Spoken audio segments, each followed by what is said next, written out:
Assalamualaikum warahmatullahi wabarakatuh. Innal hamdalillah nahmaduhu wa nasta'inuhu wa nastaghfiruhu wa na'udzu billahi min shururi anfusina wa min sayyiati a'malina. May yahdihillahu fala mudhillalah wa may yudlil fala hadiyalah. وأشهد أن لا إله إلا الله وحده لا شريك له وأشهد أن محمدا عبده ورسوله لا نبي بعده نصلي ونسلم على رسولنا الأمين وعلى آله وأصحابه ومن تبعهم بإحسان إلى يوم الدين وبعد إخواني وأخواتي في الدين أعزكم الله. Para pemirsa sekalian, terutama pemirsa Puldapi TV. Pada kesempatan kali ini kita ingin masuk kepada majlis nomor 12 yang berbicara tentang kewajiban kita untuk waspada terhadap api neraka. Kita tahu bahwa api neraka itu adalah sesuatu yang pasti menakutkan. Manusia sangatlah takut kepada api. Tubuh manusia memiliki refleks yang sangat sensitif terhadap api. Sehingga manusia merasa bahwa yang paling berbahaya untuk dirinya adalah api. Maka hal ini telah Allah pasang dalam diri manusia. Sehingga setiap manusia mesti sangat-sangat perhatian dan waspada terhadap bahayanya api. Kita tahu bahwa api neraka tidak bisa disamakan dengan api yang ada di dunia. Api neraka itu 70 kali lebih panas dari paling panasnya api yang ada di dunia ini. Kita tahu bahwa seperti halnya surga itu bersusun-susun ke atas, maka api neraka itu bersusun-susun ke bawah. Di mana kalau surga itu semakin tinggi, semakin mulia, sehingga Jannatul Firdaus, surga Firdaus itu adanya di paling tingginya surga. Dia di bawahnya Arsy. Api neraka sebaliknya. Yang paling rendah itulah yang paling panas. Sehingga siksaan yang paling menyiksa itu adalah api neraka yang ada di paling bawahnya. Sehingga kita melihat bahwa paling besar siksaan Allah terhadap manusia adalah terhadap orang-orang munafik. Kita pun bertanya, kenapa? Karena orang munafik itu dosanya double. Dosanya rangkap. Yang pertama, dia itu sesungguhnya orang kafir. Hanya saja menyembunyikan kekafirannya di dalam jiwanya. Dia mengingkari kebenaran yang datang dari Allah. Namun disembunyikannya. Kemudian dosa yang kedua, dia menipu. Dia menipu Allah dan menipu orang-orang yang beriman. Sehingga orang-orang menyangka bahwa dia itu orang Islam, orang yang beriman. Padahal tidak. Dia sesungguhnya adalah orang kafir yang berkedok Islam. Sehingga kita membaca pada surat An-Nisa ayat 145 berbicara tentang di mana posisi orang kafir. Maka dijawab oleh ayat ini, fid darkil asfali minan nari walan tajida lahum nasira. Orang-orang munafik itu tempatnya fid darkil asfal, adanya di lapisan api neraka yang paling bawah, yang paling panas. Dan orang munafik itu tidak akan mendapatkan siapapun yang akan membela mereka. Sehingga kita melihat bahwa yang paling bahaya buat kita adalah kemunafikan. Karena siapapun di antara kita terancam untuk bersikap kemunafikan. Kita melihat bahwa kemunafikan itu gambaran dari dusta dan kepalsuan.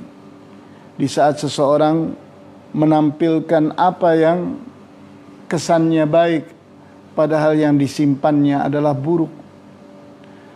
Dia tampilkan sesuatu yang kesannya benar, padahal yang disembunyikannya adalah sesuatu yang salah.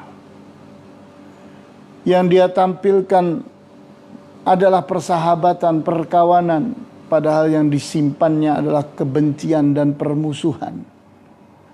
Kita lihat begitu buruknya kemunafikan, sehingga Allah Subhanahu wa taala sangat benci kepada kemunafikan. Kemunafikan itu gambaran tentang tipu daya, tentang kepalsuan dan pengingkaran terhadap kebenaran yang datang dari Allah. Sehingga orang-orang munafik itu selalu menampilkan dirinya dengan tampilan pakaian orang Islam, berbicara dengan kata-kata yang biasa menjadi kata-kata dan istilahnya orang Islam. Kemudian perilakunya, hubungan-hubungannya, perhatiannya yang ditampilkan seolah-olah dia mencintai Islam dan muslimin. Dia sangat perhatian kepada Islam dan muslimin. Itu yang ditampilkan. Baik kata-kata, perbuatan, pakaian dan seterusnya. Semua itu hanya penampilan keislaman. Padahal itu semua adalah kepalsuan. Itu semua adalah tipu daya. Oleh karena itu, kita memperhatikan surat Al-Baqarah ayat 9. Yukhadi'un Allah. Orang-orang munafik itu menipu Allah. Walladzina amanu. Dan mereka menipu orang-orang yang beriman. Wa ma yakhda'una illa anfusahum. Wa ma yash'urun. Sesungguhnya yang mereka tipu itu adalah diri mereka sendiri. Namun mereka tidak merasakannya. Karena di saat mereka itu menipu, seolah-olah yang akan rugi, yang akan tertipu adalah orang. Yang akan rugi, yang akan tertipu adalah Allah. Padahal tidak. Karena pada kenyataannya dia yang akan kalah, dia yang akan salah, dia yang akan mengalami akibat buruk dari tipuannya sendiri. Bukan orang lain. Sehingga yang akan menyesal adalah orang munafik itu sendiri. Kita lihat di saat yang ditipu adalah Allah, Allah mengerti jiwa manusia yang menipu itu. Sehingga Allah tahu bahwa orang ini palsu, bahwa orang ini berdusta, bahwa orang ini bertipu daya. Allah mengerti. Namun kita lihat yang tertipu secara kenyataan adalah orang yang beriman. Karena orang beriman melihat mereka itu orang yang Islam. Orang yang menampilkan keimanan. Sehingga mereka menganggap orang-orang munafik itu saudara mereka. Sama dengan mereka. Nah, disinilah yakni tipuan yang berhasil dilakukan oleh orang-orang munafik. Sehingga seolah-olah nantinya yang akan rugi adalah orang-orang yang beriman karena mereka berhasil ditipu. Tapi pada kenyataannya hasil yang sesungguhnya adalah akibatnya di akhir nanti. yang akan merasakan akibat buruk dari kemunafikan itu adalah orang munafik itu sendiri. Kita lihat nama-nama api neraka itu sangat banyak sekali. Sehingga kita membaca di dalam Al-Quran dan Al-Hadis nama-nama api neraka. Di antaranya An-Nar, kemudian Jahannam, kemudian As-Sa'ir, kemudian Saqar, kemudian Jahim, kemudian Hawiyah. Itu adalah nama-nama api neraka dengan keadaannya yang masing-masing. Yang masing-masing memiliki kekhususan dan kelebihan dibanding yang lain.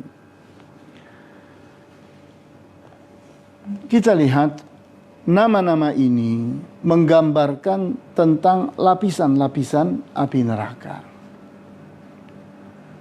di mana orang-orang yang dimasukkan ke dalam api neraka itu akan merasakan pengalaman yang berbeda-beda.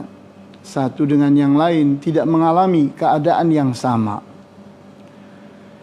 Di antara azab api neraka yang paling ringan itu adalah apa yang disebutkan di dalam hadis yang diriwayatkan oleh Al-Bukhari dan Muslim, di mana Rasulullah SAW mengatakan, Inna ahwana ahlin nari azaban, sesungguhnya paling ringannya orang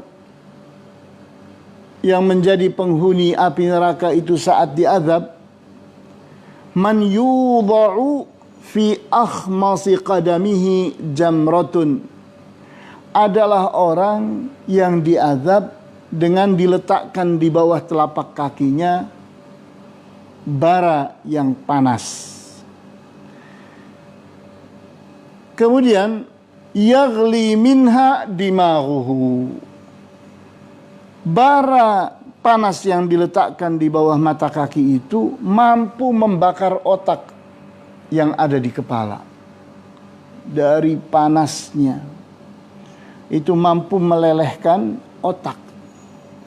Dan itu api neraka atau azab api neraka yang paling ringan. Kita lihat lagi pada hadis yang lain yang diriwayatkan oleh Muslim, bahwa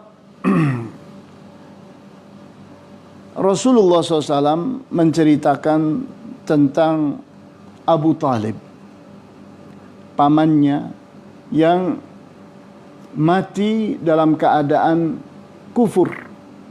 Sehingga hadis ini, hadis yang sahih ini diriwayatkan oleh Muslim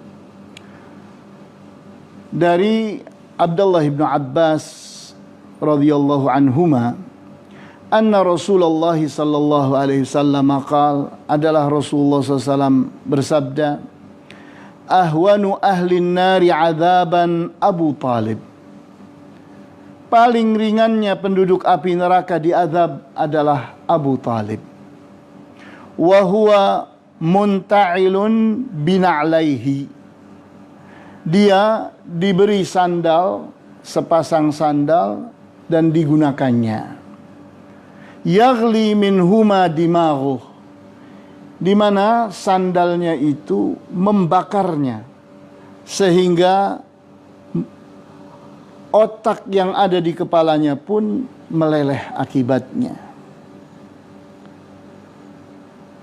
Kita perhatikan bahwa azab api neraka itu demikian dahsyatnya, sehingga kita tidak boleh sesekali menganggap ringan. Ini paling ringannya azab. Nah, bagaimana seseorang dibakar dengan dilemparkan seutuhnya ke dalam api? Lebih-lebih lagi kalau api itu adalah api yang paling bawah, fiddarkil asfal. Kemudian gambaran berikutnya tentang api neraka adalah tentang minuman para penduduk api neraka. Di antara minuman para penduduk api neraka adalah al-muhl. Al-muhlu adalah air yang mendidih panas. Siapapun tidak akan mampu meminumnya. Kemudian minuman yang kedua adalah as-sadid. As-sadid itu adalah lelehan atau nanah yang meleleh dari tubuh penduduk api neraka, dikumpulkan, diminumkan menjadi minuman penduduk api neraka. Kemudian kita lihat makanan penduduk api neraka adalah az-zakum. Az-zakum itu pohon yang tumbuh di api neraka. Hal itu termaktub di dalam Al-Quranul Karim di saat kita membaca ayat Inna syajarataz zakumi ta'amul athim. Sesungguhnya pohon az-zakum adalah makanan bagi para pelaku dosa. Kemudian kita membaca pada surat As-Saffat ayat 64 sampai dengan 68. Innaha syajaratun takhruju fi aslil jahim.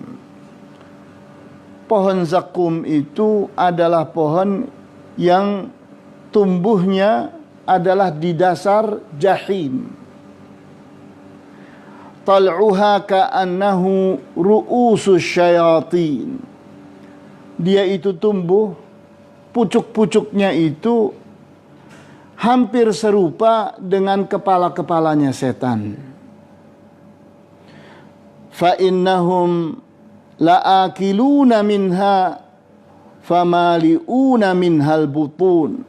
Para penduduk api neraka akan memakan dari pohon-pohon zakum itu, sehingga mereka mengenyangkan dirinya dengan pohon-pohon tersebut.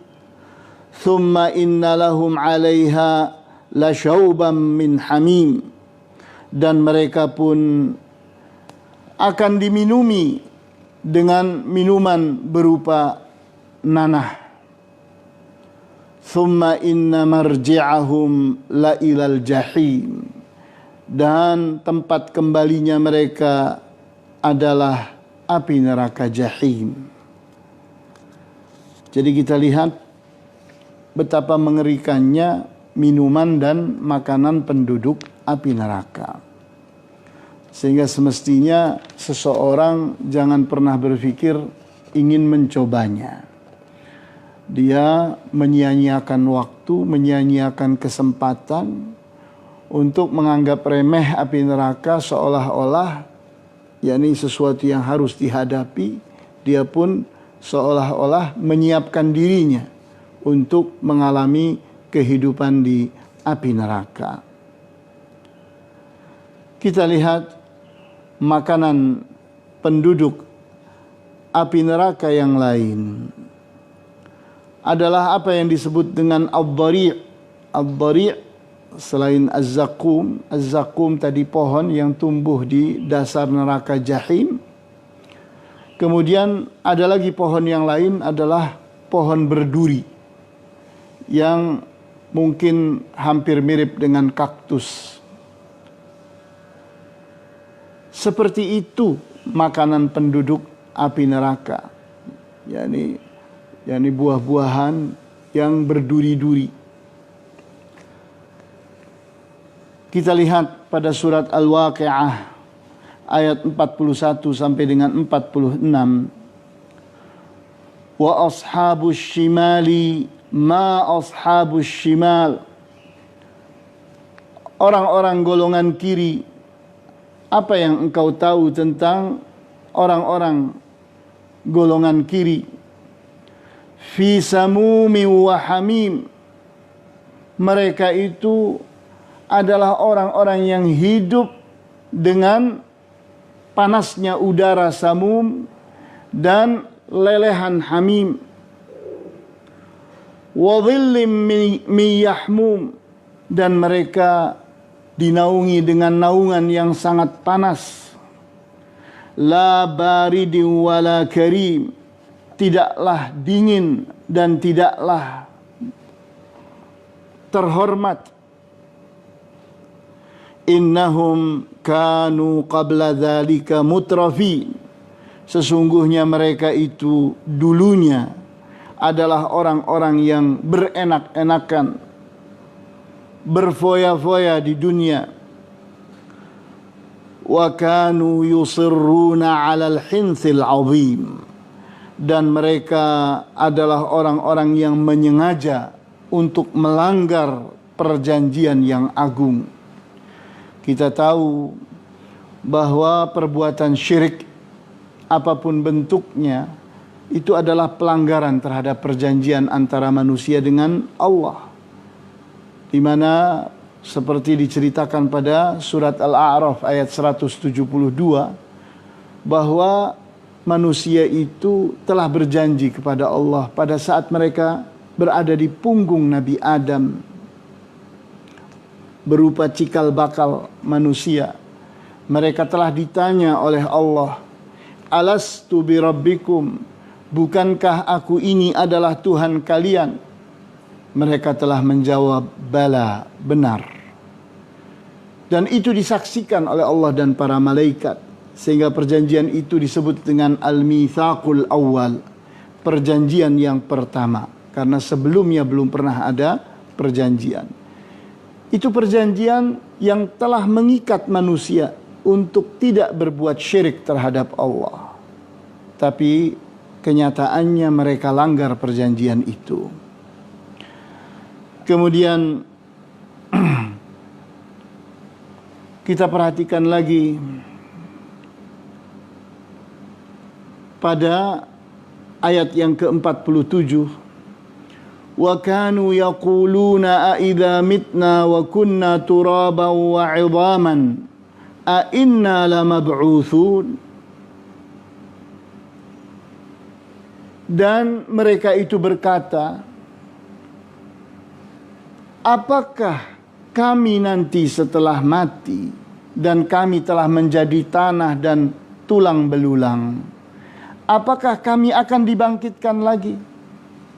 Ini bentuk pengingkaran, seolah-olah Allah tidak mampu untuk menghidupkan kembali manusia yang telah menjadi tanah dan tulang belulang. Sehingga mereka itu merendahkan dan menyepelekan Allah, seolah-olah Allah tidak punya kemampuan dalam hal ini. Kita perhatikan pula masih pada surat Al-Waqi'ah ayat 49 sampai 55. Qul innal awwalina wal akhirin lamajmu'una ila miqati yaumin ma'lum. Katakan bahwa sesungguhnya orang-orang yang pertama kali dulu ada di dunia ini dan orang-orang terakhir yang ada di dunia ini, mereka semua akan dikumpulkan di suatu waktu yang telah ditentukan. Tentunya mereka itu akan dikumpulkan pada hari kiamat. Thumma innakum ayyuhad-dallunal mukadzibun. Kemudian sesungguhnya kalian wahai orang-orang yang sesat dan para pendusta, la'akiluna min syajarin min zaqqum, kalian akan memakan dari pohon zaqqum, famali'una minhal butun, dan kalian akan memenuhi perut kalian dengan pohon zaqqum itu. Fasyaribuna alaihi minal hamim, dan kalian pun akan minum dari cairan hamim. Fasyaribuna syurbal him, dan kalian akan meminumnya dengan lahap seperti onta yang haus meminum air sebanyak-banyaknya. Kita lihat bahwa onta itu mampu menahan rasa hausnya selama 7 hari, karena onta itu di saat berada pada air, dia akan meminum air itu sebanyak-banyaknya dan dipenuhinya perutnya sepenuh-penuhnya. Kemudian kita baca pula pada ayat 56, hadza nuzuluhum yaumaddin. Inilah tempat kehormatan mereka di hari pembalasan nanti. Dia akan disambut sebagai tamu-tamu yang tempatnya adalah api neraka yang mengerikan. Sehingga pelajaran yang penting buat kita, bahwa penyebab orang itu masuk ke dalam api neraka itu adalah dosa. Dosa itu lawannya pahala. Pahala itu ada karena adanya amal saleh. Dan dosa itu ada karena adanya maksiat. Adanya pelanggaran terhadap perintah dan larangan Allah. Maka pelaku dosa, pelaku maksiat itu tidak terbatas hanya orang-orang kafir saja. Sehingga orang-orang yang beriman pun melakukan dosa, melakukan maksiat. Sehingga kita lihat orang-orang yang beriman pun akan berada di api neraka di saat dia itu berdosa. Dan terus akan berada di sana selama dosa itu belum terbalas dan belum selesai dibalas. Sehingga kita pun harus memperhatikan bahwa penduduk api neraka masuk ke dalam api neraka itu ada yang selama-lamanya itu adalah orang kafir yang memang masuk ke api neraka karena dosanya adalah kekafiran. Dosanya adalah syirik. Sementara orang yang beriman tidak. Dosanya bukan kekafiran, bukan syirik. Sehingga dosa itu harus dibalas. Oleh karena itu, mereka itu akan berada di api neraka bukan untuk selama-lamanya. Tapi sepanjang dosa itu masih sedang dibalas. Kita tahu bagaimanakah orang-orang yang beriman yang ada di dalam api neraka. Maka kita dapati bahwa orang-orang yang beriman itu akan berada di api neraka sampai menjadi arang. Sampai menjadi faham. Faham itu arang. Sehingga nanti setelah mereka itu telah berbentuk arang, mereka akan dilemparkan ke dalam sungai yang disebut dengan Nahrul Hayah, sungai kehidupan. Maka dia pun atau arang itu akan berada di air sungai kehidupan itu, nanti akan tumbuh kembali. Kemudian sungai itu akan mengalir menuju ke surga. Sehingga mereka pun masuk ke surga dari arah sungai itu. Jadi kita lihat seperti itu azab yang Allah berikan kepada orang-orang yang beriman. Di saat orang yang beriman itu berbuat dosa. Sehingga kewajiban setiap diri kita adalah menjauhi maksiat, menjauhi dosa besar dan dosa kecil. Jangan ada dosa yang kita kecil-kecilkan, yang kita remehkan. Tidak masalah.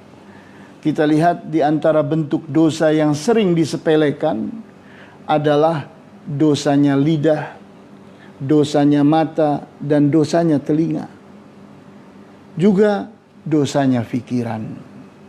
Di saat mata ini liar memandang apapun yang haram, lidah ini pun berbuat ghibah, namimah, kepalsuan, dan macam-macam dusta.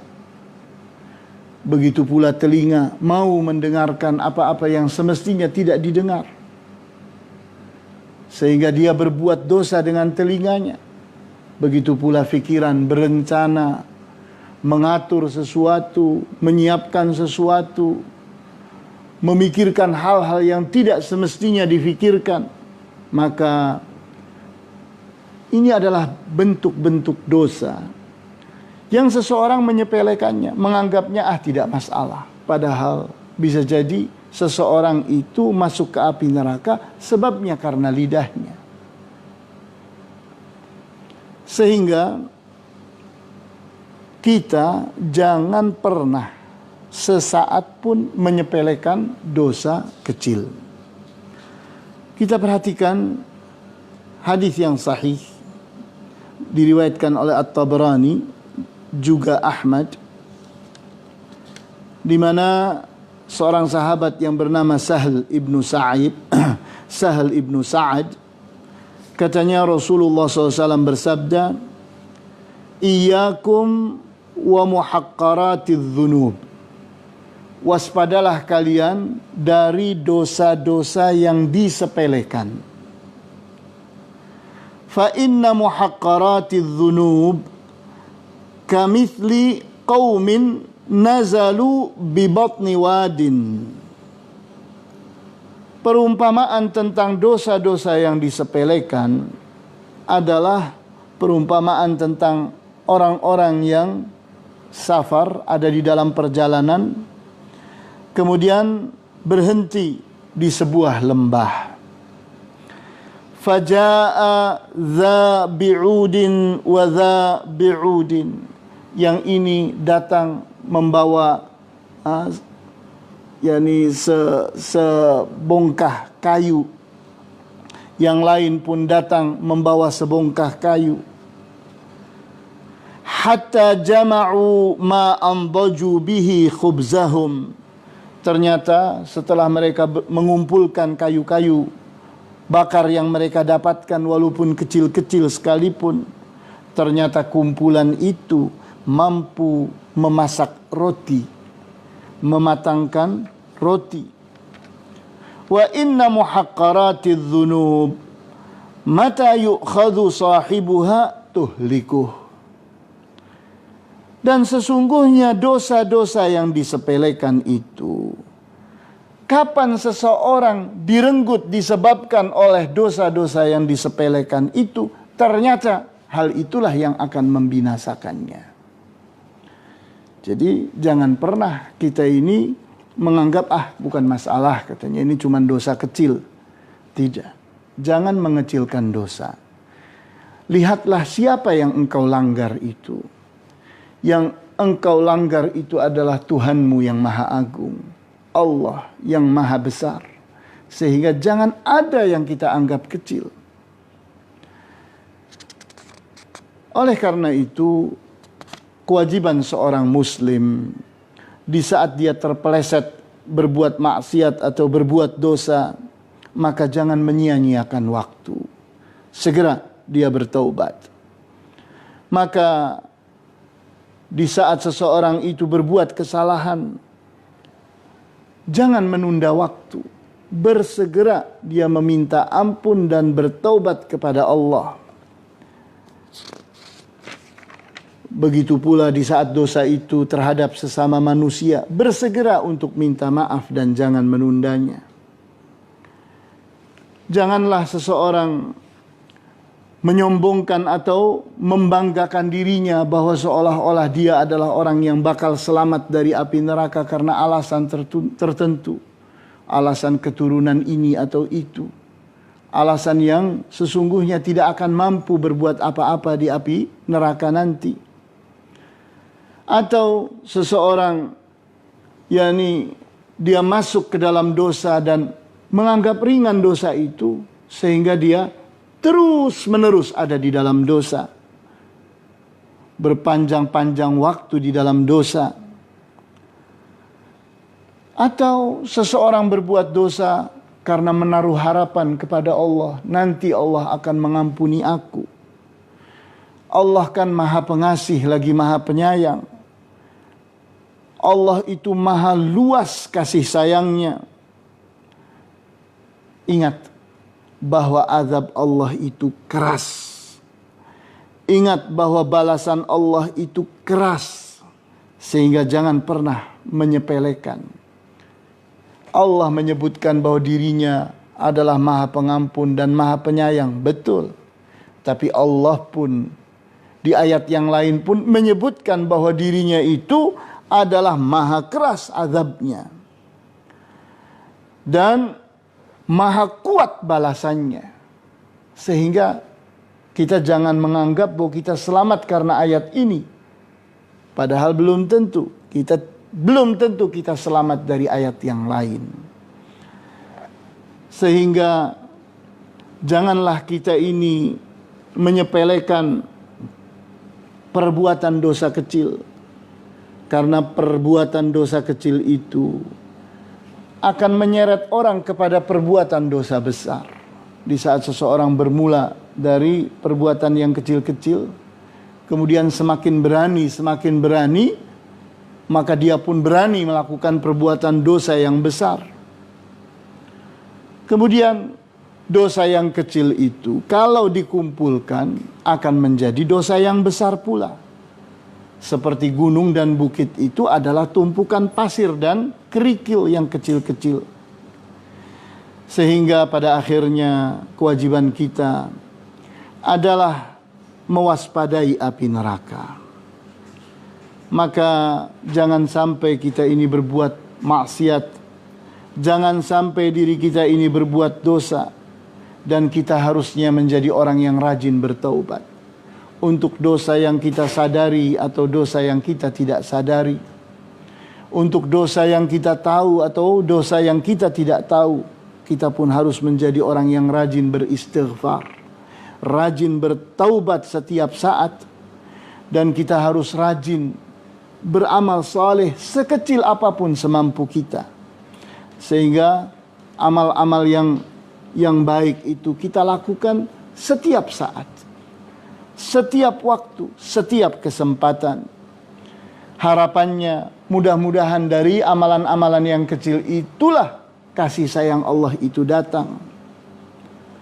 Maka kita ini semestinya menjadi orang yang mengumpulkan dua hal sekaligus. Al-khawf, rasa takut.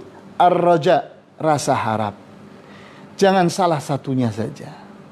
Khauf saja, cuma takut dan takut, justru membuat seseorang itu menjadi patah arang.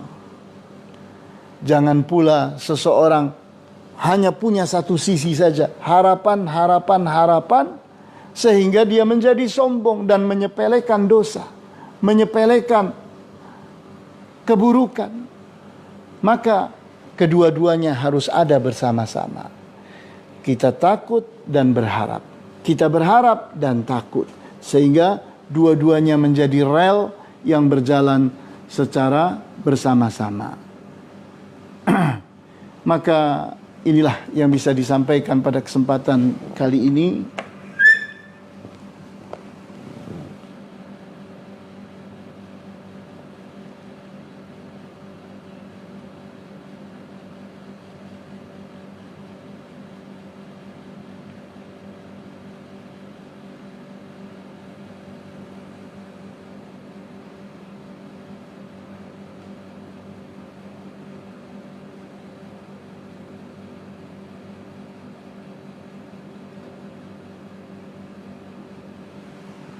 Ya, nampaknya belum ada pertanyaan.